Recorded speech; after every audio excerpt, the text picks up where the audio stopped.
Hallo liebe Leute, willkommen bei Kunsthandwerk Brettchenweben. Mein Name ist Angela Rohrmoser und ich möchte euch die Double-Face-Technik vorstellen. Ich nenne das Video Weben in Schwarz-Weiß. Dies ist das erste von 3 Videos zu diesem Thema. Die Double-Face-Technik ist eine Webtechnik, mit der mich eine besondere Geschichte verbindet. Deswegen möchte ich sie euch hier erzählen. Etwa 1985 hat mir eine reiselustige Großtante von einer Reise nach Bhutan ein brettchengewebtes Band mitgebracht. Sie wusste, dass ich handarbeitsbegeistert war und wollte mir etwas ganz Besonderes mitbringen. Und da hat sie mich voll getroffen.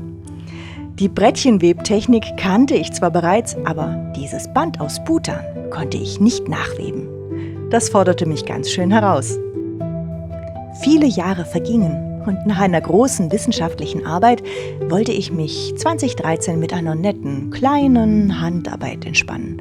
Da fiel mein Blick auf das mittlerweile ausgebleichte Band aus Bhutan und mein Entschluss stand fest, jetzt würde ich es mir erarbeiten. Mittlerweile gab es das Internet. Ich recherchierte und versenkte mich in die Technik des Brettchenwebens und tatsächlich gelang es mir herauszufinden, dass mein Band in Schnurbindungs- und Double-Face-Technik gewebt war. Ich entwickelte eine Anleitung und dann gab es natürlich kein Halten mehr und die gesamte Geschichte meiner Leidenschaft für die Technik des Brettchenwebens begann Fahrt aufzunehmen. Das Band aus Bhutan ist mein Beginn. Den Einstieg in die Double-Face-Technik möchte ich deswegen diesem Band und natürlich meiner Tante Martha widmen. Double-Face-Technik heißt übersetzt Zwei-Gesicht-Technik. Dieser Name hat wohl einen mythologischen Ursprung. Es gibt einen römischen Gott namens Janus, dessen Hinterkopf ein zweites Gesicht zierte. Das erste blickt nach vorne, das zweite nach hinten. Das erste Gesicht ist jung, das zweite alt. Für ein Band in der Double-Face-Technik bedeutet das, dass es 2 Schauseiten hat. Die Vorderseite mit einem hellen Hintergrund und einem dunklen Muster und die Rückseite mit einem dunklen Hintergrund und einem hellen Muster. Oder andersherum. Deswegen auch mein Name Weben in Schwarz-Weiß. Alle Muster und Figuren, die man in dieser Technik webt, wirken wie Scherenschnitte. Und jetzt steige ich in die Technik des Webens ein. Ich beginne mit dem Einzug in die Brettchen. Der Einzug besteht eigentlich nur aus 2 Farben. Loch 1 und 2 bekommen die helle für den Hintergrund, Loch 3 und 4 die dunkle Farbe für das Muster. Alle Brettchen werden so bezogen. Allerdings benötigt die Brettchenneigung ein wenig Konzentration. Die Brettchen stehen wie kleine Hausdächer einander zugeneigt oder wie ein Zickzackmuster.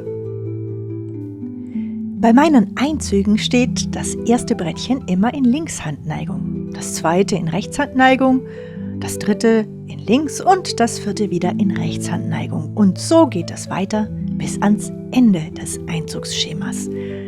Das ist sehr wichtig, denn am ersten Brettchen entscheidet sich die Konstruktion des gesamten Musters. Und zur Wiederholung: Linkshandneigung fädelt man von vorne, Rechtshandneigung von hinten ein. Und so sieht es dann geschert aus. Die Brettchen neigen sich wie kleine Hausdächer einander zu. Die Brettchen sind geschert, jetzt wird gewebt. Zuerst möchte ich euch zeigen, was passiert, wenn man die Brettchen nur nach vorne dreht. Zuerst Loch 1 in hell,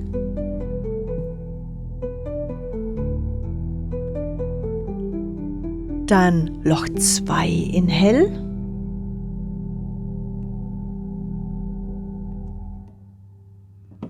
und Loch 3 und Loch 4 in dunkel.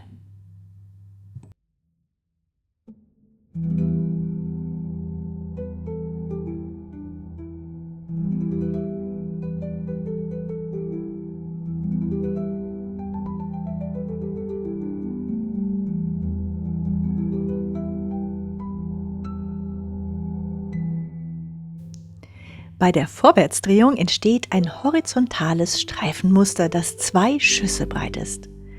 Die Streifen schließen zu ihrem Vordermann nicht glatt ab, sondern sind etwas gezackt. Das liegt an der Neigung der Brettchen, einmal links und einmal Rechtshand. Dieses Streifenmuster bekommt ihr sowohl, wenn ihr die Brettchen nach vorne, als auch, wenn ihr die Brettchen nach hinten dreht.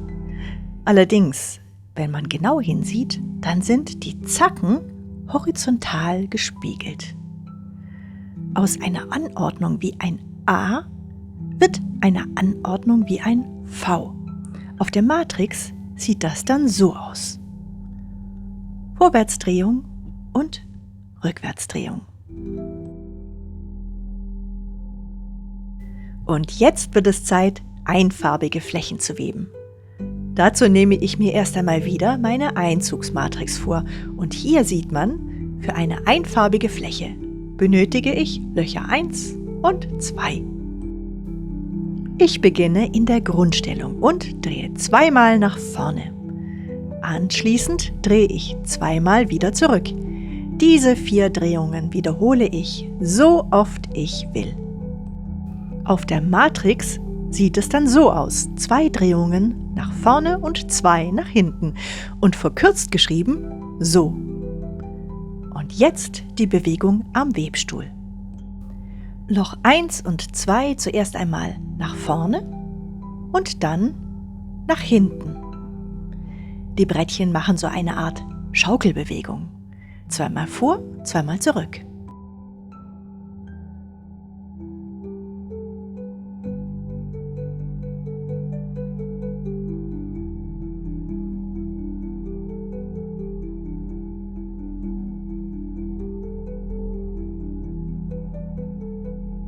Und so funktioniert auch die dunkle Fläche, nur nimmt man hierzu Loch 3 und 4, um sie über die Oberfläche zu schaukeln.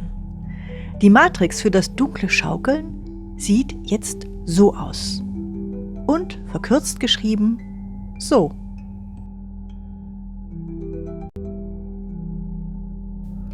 Wenn man beide Drehmuster vergleicht, sieht man 2 verschiedene Oberflächen.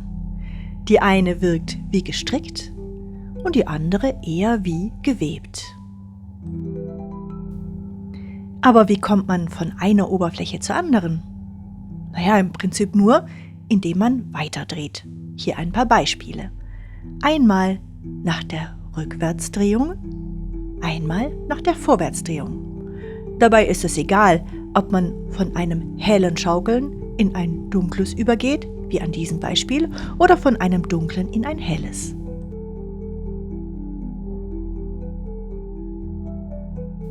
Und jetzt wird es Zeit, ein Muster zu weben. Ich nenne es Schachbrettmuster. Es ist sehr einfach zu weben und arbeitet mit Farbübergängen. Genauso funktioniert übrigens auch das Band aus Butan.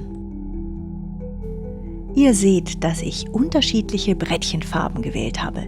Blau für den Rand und Gelb und Orange für das Muster. So behalte ich den Überblick.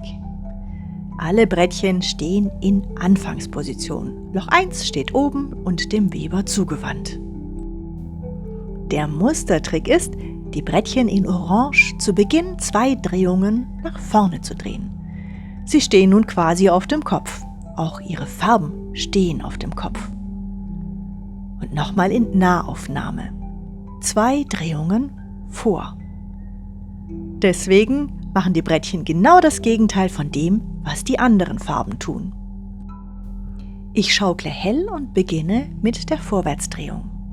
Pack 1 und 3 der Brettchen weben hell, Pack 2 jedoch dunkel.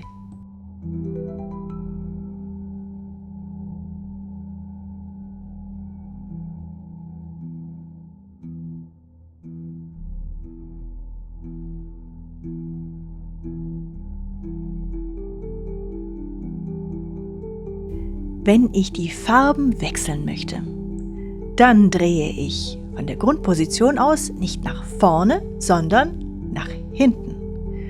Pack 1 und 3 weben dunkel, Pack 2 jedoch hell. Wenn ich diesen Wechsel in gleichen Abständen wiederhole, bekomme ich eine Art Schachbrettmuster.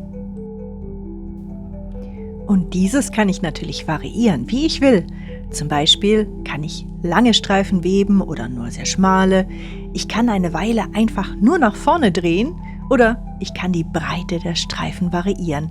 Hier sind der Fantasie keine Grenzen gesetzt. Probiert es aus. Und zum Schluss ein kleines Rätsel. Bekommt ihr den Drehrhythmus des Bandes aus Bhutan auch heraus?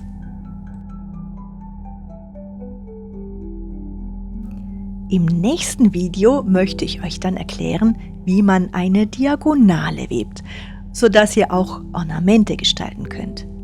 Ich nenne das Video Gewebte Scherenschnitte und es ist das zweite Video über die Double-Face-Technik. Ich hoffe, euch hat mein Video gefallen. Besucht meine Homepage unter www.rohrmoses.com. Viel Freude bei euren Projekten und bis bald. Eure Angela Rohrmoser.